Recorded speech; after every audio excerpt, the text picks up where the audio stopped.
Армысыздар, құрметті көрермендер. Күні кеше ғана Финляндия мен Эстонияның арасындағы жағалау күзеті және жағалау қауіпсіздігі қызметкерлері екі елдің арасындағы қауіпсіздікті ортақтасып қамтамасыз ету мәселелерін көтеріп жатқаны жайлы айтылды. Бұл нені білдіреді? Бұл дегеніміз, егер Финляндия жылдан арада НАТО-ға мүше болатын болса, ендеше Эстониямен біріге отырып, Фин бұғазындағы қауіпсіздікті қамтамасыз етеді және қажет болатын болса, Ресейдің кемелерінің ары-бері өтуіне кедергі жасайды, тіпті блокада қою мүмкіндіктерін қарастырады деген сөз. Дәл осы сияқты келіссөздер Германия мен Швецияның арасында да қарастырылып жатыр екен. Швеция да Финляндия сияқты биыл НАТО-ға мүше болуға ниет білдірген елдің бірі, және екі ел, яғни Финляндия мен Швеция жылдан арада НАТО-ға мүше болып кететініне ешқандай күмән жоқ. Міне, егер Германия мен Швеция да өзінің жағалау күзеті мен жағалау қауіпсіздігін ортақтастандыратын болса, олар да Балтық теңізіне кіретін Ресей кемелеріне кедергі жасай алады, кіретін, шығатын Ресей кемелеріне толыққанды блокада қою мүмкіндіктері бар. Бұл бір сөзбен айтқан кезде Балтық теңізі НАТО-ның ішкі теңізіне айналады дегенді білдіреді. Оны НАТО да ашықтан ашық айтып келе жатыр, жасырған емес. Яғни НАТО ендігі таңда Балтық теңізі толыққанды өзіне қарайтыны жайлы бірнеше мәрте ымдап та, тікелей де ақпараттарды таратқан болатын. Бұл Ресей үшін үлкен бір геосаяси қауіптің артқанын білдіреді. Неге?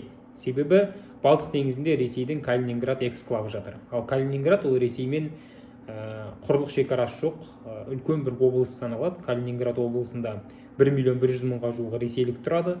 Және Калининград облысын су арқылы бара алмайтын болса, яғни Балтық теңізі арқылы бара алмайтын болса, қандай бір қақтығыс туындаған кезде ендеше Сувалк дәлізі арқылы бару мүмкіндігі ғана қалады.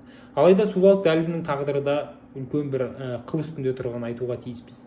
Сувалк дәлізінің маңызы жайлы айтпас бұрын, жалпы Калининград облысының Ресейге қалай өтіп кеткені жайлы қысқаша айтуға тиіспіз деп ойлаймын. Өздеріңіз білесіздер, екінші дүниежүзілік соғыстан кейін Германияға тиесілі аймақтарды бөлу және бөлшектеу процестері басталды.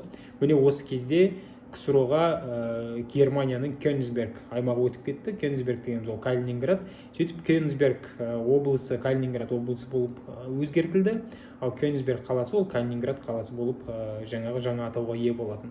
Бұл КСРО үшін өте маңызды аймақтың бірі болды. Себебі қырғи қабақ соғыстың кезеңінде КСРО осы аймақты ең бір милитаризацияланған әскери аймақтың біріне айналдырылды. Үлкен әскери базалар салды, әуежайлар салды, теңіз флотын ұстады. Осы кезде КСРО Балтық теңіз флоты дәл осы Калининград облысында орналастырылған еді. КСРО-ның қазір Ресейдің Балтық теңіз флоты да осы Калининград облысында орналастырылғанын айтуға тиіспіз. Яғни бұл бір КСРО үшін өте маңызды аймақтың облыстың бірі болды. КСРО құлағаннан кейін Ресей Федерациясында құрамында бұл қалып қойды. Тікелей құрлық шекарасы болмаса да Ресейдің құрамында қалып қойды. Және екінші дүниежүзілік соғыстың бір нәтижесі ретінде оны даулау мәселелері, яғни Германия тарапынан оны бізге қайтар деген ұсыныстар айтылған жоқ. Тіпті керісінше Ресей 90-шы жылдары тоқырау кезеңінде экономикалық мүмкіндіктерінің аздығына байланысты бұл аймаққа бір ерекше статус енгізу және сол бойынша Германиядан да гранттар мен субсидиялар тарту мәселелерін қарастыруға ниетті болды деген ақпараттар бар. Бірақ Германия ол ұсыныстардың барлығына бас тартқан болатын. Себебі Калининград облысы Ресейдің құрамында қала береді, ал Германиядан қандай да бір экономикалық игіліктерді көру бір сөзбен айтқан кезде логикаға сыймайтын еді. Сондықтан да Калининград облысы Ресейдің бір құрамында әлі күнге дейін қалып келе жатқан Германияға, тарихи тұрғыдан Германияға тиесілі аймақ екенін айтуға тиіспіз. Енді КСРО кезеңінде маңызды болған аймақ қазір де Ресей үшін өте маңызды. Әсіресе бұл экономикалық маңыздылығына қарағанда саяси және әскери маңыздылығы жыл өткен сайын артып келе жатыр. 2022 жылдан кейін ол тіпті де арта береді деген ойдамын. Неге? Себебі батыс мемлекеттері мен НАТО мен Ресейдің арасындағы қарама-қайшылық жаңа бір деңгейге өтті. Жаңадан әлемде екінші қырғи қабақ соғысы басталды. Міне осы кезеңде Калининград облысы арқылы Батыс Европаның біршама мемлекеттеріне, егерде Ресей мен НАТОның арасындағы соғыс ашық соғысқа ұласатын болса, қақтығыс, ендеше Ресей осы Калининград облысы арқылы Батыс Европа мемлекеттеріне соққы жасау мүмкіндіктерін қарастырады дегенде теория бар. Себебі Балтық, жаңа айтып өткенде, Балтық теңізіндегі Ресейдің флоты дәл осы облыста орналастырылған. Сонымен қатар Ресейдің өзінің сөзімен айтқан кезде әлемде баламасы жоқ қуатты зымыран кешендерінің бірі саналатын Искандер-М зымыран кешендерінің ең көп шоғырланған жері де осы Калининград облысы, және Ресейдің С-300, С-400 зымыранға қарсы қорғаныс жүйелері де осы облыста ең көп шоғырланған екен. Яғни бір сөзбен айтқан кезде осы облыс арқылы Ресей Батыс Европа мемлекеттеріне жойқын соғыс бола қалған жағдайда жойқын зымыран соққыларын жасау мүмкіндіктерін қарастырылып келе жатыр бірнеше жыл бойы. Бірақ енді бұл облысқа баратын құрлық шекарасы жоқ, дегенмен бұл облысқа апаратын дәліз бар. Ол дәліз Сувалк дәлізі деп аталады. Сувалк дәлізі дегеніміз Калининград облысы мен Беларусьтың арасын жалғап жатқан жіңішке дәліз. Ұзындығы 65-70 шақырымға жуық, және екі жағында ол Польшамен және Литвамен шектесіп жатыр. Неге Сувалк деп аталады? Себебі бұл Польшаның Сувалки қаласының құрметіне аталған, яғни Сувалки қаласы дәл осы дәлізге өте жақын жатыр. Бұл құрлық арқылы салынған дәліз болғандықтан Ресей үшін өте маңызды, себебі Калининград облысына апаратын азық-түлік, дәрі-дәрмек, шикізат кешендері дәл осы дәліз арқылы өтеді. Дәл сол сияқты Калининград облысында өндірілетін балық, алкоголь және тағы да басқа өнімдер дәл осы дәліз арқылы Ресейге барады. Яғни Ресейге тікелей бармаса да Беларусь аумағына өтеді, ал Беларусь аумағынан Ресейдің жаңағы шекарасына өтіп, өзге де аумақтарына жетеді. Сондықтан да енді бұл дәліз Ресей үшін өте маңызды, және бұл дәліздің қауіпсіздігін қамтамасыз ету НАТО үшін де өте маңызды. Жалпы кей теорияларға назар аударатын болсақ, Сувалк дәлізін НАТО-ның бір ахиллес нүктесі деп атайды. Неге? Себебі дәл осы Сувалк дәлізі арқылы Балтық мемлекеттеріне баратын жол дәл осы дәліз арқылы ғана жатыр. Яғни 65 шақырымға жуық, 65-70 шақырымға жуық жіңішке дәліз арқылы ғана Балтық елдеріне құрлық арқылы баруға болады. НАТО-ның елдері Польшаға келіп, Польша арқылы жаңағы Сувалк дәлізінің негізінде Балтық елдеріне бара алады. Бұл дегеніміз, егерде Ресей мен НАТО-ның арасында ашық соғыс басталатын болса, ендеше кім дәлізді жылдам арада иемделінеді, сол жаңағы әскери басымдыққа тез арада ие болатынын көрсетеді. Себебі дәлізді Ресей бірінші болып иемденетін болса, ендеше Ресей НАТО-ның өзге мемлекеттерінен Балтық елдерін бөліп тастау мүмкіндігіне ие болады, және сол арқылы Балтық мемлекеттеріне үлкен әскери зиян келтіруі ықтимал. Себебі Балтық елдерінің әскерінің саны аз, біріншіден, екіншіден демографиялық тұрғыдан халқының саны да аз. Үш мемлекетті қосқанда, Латвия, Литва, Эстонияны қосқанда 10 миллионға жетпес халқы бар. Сондықтан да Сувалк дәлізі бір жағынан алып қараған кезде НАТО мемлекеттері үшін де маңызды әрі қауіпті аймақтың бірі болып саналады. Бірақ 2022 жылы Ресейдің де, НАТО-ның да әскери мүмкіндіктерін шынайы тұрғыдан көрсетіп берді десек болады. Әрине Украинадағы соғысқа НАТО тікелей араласпаса да, Украин сарбаздарын дайындау, Украинаға қару-жарақпен қамтамасыз ету мәселелерін жаңағы шешіп келе жатыр. Соңғы заманауи үлгідегі қару-жарақтарын табыстамаса да, біршама озық үлгідегі қару-жарақтарын Украинаға беріп үлгерді.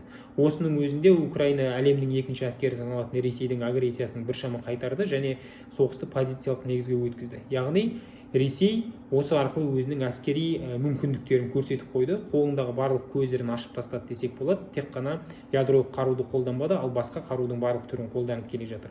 Сондықтан да Ресейдің әскери әлеуеті Украинада біршама азайды, адами шығыны мен техникалық шығыны жоғары деңгейде болып тұр. Егер НАТО-мен тікелей қақтығысқа түсетін болса, ендеше Ресей теориялы тұрғысынан алып қараған кезде де, әскери сарапшылардың сөзімен алып қараған кезде де, Сувалк дәлізін қазіргі таңда басып алу мүмкіндігі Ресей үшін өте аз. Бұрында ол жоғары деңгейде болып саналады. 2022 жылдың 24 ақпанына дейін енді оның мүмкіндігі өте аз.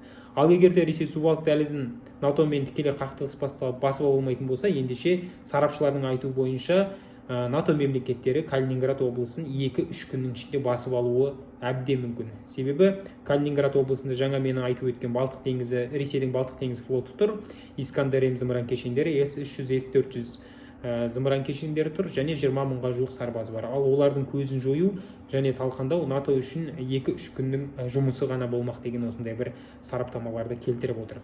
Яғни егер НАТО мен Ресейдің арасында тікелей қақтығыс пайда болатын болса, ендеше НАТО Калининград облысын жылдам арада басып алады, және Сувалк дәлізі деген ұғымды толыққанды жойып жібереді деген осындай бір болжамдар айтылуда. Ал енді Калининград пен Ресейдің арасындағы ұзын қашықтық, яғни Беларусьті қоспағандағы қашықтық, ол 800 шақырым екен. Міне осындай 800 шақырымға созылған жаңағы арасында бос кеңістік бар, басқа мемлекеттердің шекаралары бар. Сондықтан да Ресей үшін Калининградты қорғап қалу, Калининградты жаңағы әскери тұрғыдан қамтамасыз ету өте қиын болатыны айтпаса да түсінікті.